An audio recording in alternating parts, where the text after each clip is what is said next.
اس کے اوپر چلنے کے یہ قرآن طریقے بتاتا ہے، طریقے بتاتا ہے مختلف، جو بھی ہدایت کا طریقہ ہے، ہدایت کو کیسے حاصل کیا جا سکتا ہے، قرآن کا ایک ایک حرف، قرآن کی ہر آیا اس کو بتاتی ہے کہ تم ہدایت کیسے حاصل کر سکتے ہو، صراط مستقیم پہ تم کیسے چل سکتے ہو۔ اور ساتھ ہی فرمائے والفرقان، اور قرآن کے اندر ایک اور اہم ترین جو بات اللہ کی ذات نے ایک اور اس کی صفت بیان فرمائی قرآن کی، کہ قرآن وہ ہے جو حق و باطل کے درمیان میں فرق کرنے والا ہے، کہ حق کیا ہے اور باطل کیا ہے۔ قرآن کو جو پڑھے گا اس کو یعنی اچھائی کا بھی پتہ چل جائے گا، برائی کا بھی، شیطان کے راستے کا بھی، رحمان کے راستے کا بھی، صراط مستقیم کا بھی پتہ چل جائے گا، اور بٹکا ہوا اور گمراہی والے راستے کا بھی اس کو پتہ چل جائے گا۔ فمن کان منکم الشہر، اب رہی بات، اس لیے قرآن کو سیکھنا چاہیے، جو قرآن کو سیکھتا ہے، قرآن کے اوپر عمل کرتا ہے، اس کے لیے بہت آسان ہے۔ فمن شہد منکم الشہر، اور جو یہ آیت پچھلے حکم کے لیے منسوخ ہے، اب روزہ ہی رکھنا ہے تندرست بندے کے لیے، یعنی عاقل بالغ مسلمان تندرست کے لیے، اور جو مسافر نہیں ہے یعنی مقیم ہے اس کے لیے روزہ ہی ہے، اب فدیہ نہیں دے سکتا، فدیہ صرف مریض کے لیے ہے جو دائمی مریض ہے، یا شیخ فانی جو بہت بوڑھا ہو چکا ہے اس کے لیے ہے۔ ومن کان مریضن، جو مریض ہے یا سفر پر ہے تو اس کو دوسرے دنوں میں اس کو مکمل کر لینا چاہیے۔ اور یہ جو کام کیا ہے اللہ کی ذات نے کہ تمہارے لیے آسانی کر دی ہے، تمہیں مشکل میں اللہ ڈالنا نہیں چاہتا ہے، اللہ تعالیٰ آسان آسان اعمال دیتا ہے تاکہ تم، اور پھر وہ فرمایا کہ تاکہ تم کیا کر لو، عدت یعنی گنتی کے دن بعد میں اس کو پورا کر لو، اور اللہ کی بڑائی بیان کرو جو اس نے تم کو ہدایت دی ہے۔ اب ہدایت اللہ کی ذات نے عطا فرمائی ہے۔ دیکھو میں رمضان میں جو اتنی فضیلت والے دن تھے اور اس کے روزے تھے، ایک بندہ مریض ہو گیا بیچارہ اور اس کے روزے رہ گئے، تو کتنے بڑے اجر سے، اگر اس کو قضا کرنے کی اللہ تعالیٰ اجازت نہ دیتا تو حکم نہ دیتا کہ پھر سے اس کو قضا کرو، یا ایسے ہی کوئی بندہ بیچارہ جو ہے وہ سفر میں تھا، اب اس کے روزے رہ گئے ہیں، تو اس کو بعد میں اگر قضا کرنے کی اجازت نہ ہوتی یا حکم نہ ہوتا تو یہ تو بہت بڑے ثواب سے محروم ہو جاتا۔ تو اللہ کی ذات کتنی مہربان ذات ہے کہ اللہ تعالیٰ نے اس کے اوپر اتنی مہربانی فرمائی ہے کہ پھر سے اس کو وہ اجر حاصل کرنے کا موقع دیا ہے کہ بھئی قضا کرو اور اجر حاصل کرو۔ جو روزے رہ گئے اس کو رکھ لو، سفر میں تھے یا مریض تھے تو اب کیا کر لو، تم روزہ رکھ لو، تمہیں اللہ نے اتنی بڑی نعمت دی ہے۔ تو اللہ تعالیٰ فرماتے ہیں لعلکم تشکرون، یہ قرآن اللہ نے نازل فرمایا ہے، یہ تمہارے لیے ہدایت کا راستہ ہے، یہ تمہیں یعنی اللہ کی ذات سے انعام حاصل کرنے کے طریقے بتاتا ہے، تمہیں اللہ کا شکر ادا کرنا چاہیے۔ وَإِذَا سَأَلَكَ عِبَادِي عَنِّي فَإِنِّي قَرِيبٌ أُجِيبُ دَعْوَةَ الدَّاعِ إِذَا دَعَانِ فَلْيَسْتَجِيبُوا لِي وَلْيُؤْمِنُوا بِي لَعَلَّهُمْ يَرْشُدُونَ، آیا نمبر 186۔ اور جب میرے بندے آپ سے سوال کریں میرے بارے میں تو اے میرے نبی آپ فرما دیں فَإِنِّي قریب، میں بہت قریب ہوں، اجیب دعوت الداع، میں تو جو پکارنے والا پکارتا ہے اس کی پکار کا جواب دیتا ہوں، اذا دعان، جب بھی وہ مجھے پکارتا ہے، فلیستجیبوا لی، بس تمہیں بھی چاہیے کہ تم میرے احکامات کو مانو، اس کے اوپر عمل کرو، ولیؤمنوا بی، اور تم ایمان لاؤ مجھ پر، لعلہم یرشدون، تاکہ وہ لوگ وہ راستہ حاصل کر لیں۔ یہ یہاں پر سب کے اندر وہی ہے، فلیستجیبوا، بس چاہیے ان کو کہ وہ کیا کریں، میری بات کو مانیں، میرے احکامات کو مانیں، میرے اوپر ایمان لائیں وہ لوگ، اور وہ تاکہ وہ لوگ رشد یعنی ہدایت والے راستے کو پالیں۔ تو یہاں پر چونکہ پہلے روزے کا تذکرہ چل رہا تھا، رمضان المبارک کا تذکرہ چل رہا تھا، اور رمضان المبارک ایسا مہینہ ہے کہ جس میں اللہ دعاؤں کو قبول فرماتے ہیں، جیسے حدیث میں آتا ہے کہ جس نے روزہ رکھا ہوا ہے اس کی ایک دعا افطار کے ٹائم پہ قبول ہوتی ہے،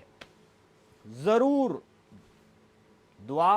اس کی قبول ہوتی ہے۔ تو یہاں پر اللہ کی ذات نے بات فرما دی کہ مجھ سے دعائیں مانگو، حالانکہ اس کے بعد پھر جو اگلی آیات مبارکہ ہیں ان کے اندر پھر سے روزے کا اور اعتکاف کا تذکرہ چل رہا ہے، لیکن درمیان میں جو رمضان مبارک میں چونکہ دعا قبول ہوتے ہیں تو اللہ کی ذات نے صرف درمیان میں اللہ کی ذات نے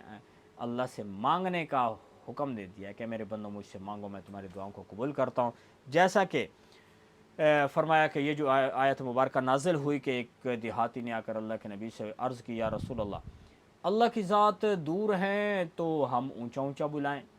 اور اگر اللہ ہمارے قریب ہے تو ہم پھر آہستہ سے بلائیں۔ تو آپ اے اللہ کے نبی ہمیں بتائیں کہ ہم کس طرح سے اللہ سے دعائیں مانگا کریں، آہستہ مانگا کریں یا پکار پکار کے مانگا کریں کہ اللہ ہم سے دور ہے یا قریب ہے؟ تو اللہ کی ذات نے فرمایا، اے میرے نبی، جب میرے بندے آ کر آپ سے پوچھتے ہیں تو آپ فرمایا اللہ تمہارے بہت قریب ہے، اللہ تو شاہرگ سے بھی زیادہ قریب ہے۔ تو جو اللہ سے دعا مانگے گا اللہ اس کی دعا کو قبول کرے گا۔ تو اس سے بھی آیات مبارکہ یہاں پہ جو ہے، یہ قرآن کی آیات مبارکہ ہمیں بتا رہی ہیں کہ رمضان المبارک ایسا مہینہ ہے کہ جو اللہ سے دعائیں مانگنے کا مہینہ ہے۔ تو یہاں پر ساتھ ہی اللہ کی ذات نے اس کا تذکرہ فرما دیا ہے، اللہ کے احکامات کو اوپر عمل کرنا چاہیے، ان کو ماننا چاہیے، اللہ کے اوپر ایمان لانا، اور یہ وہ کام ہیں کہ جو انسان کو صراط مستقیم پہ چلاتے ہیں۔ تو یہ آیت سورۃ البقرہ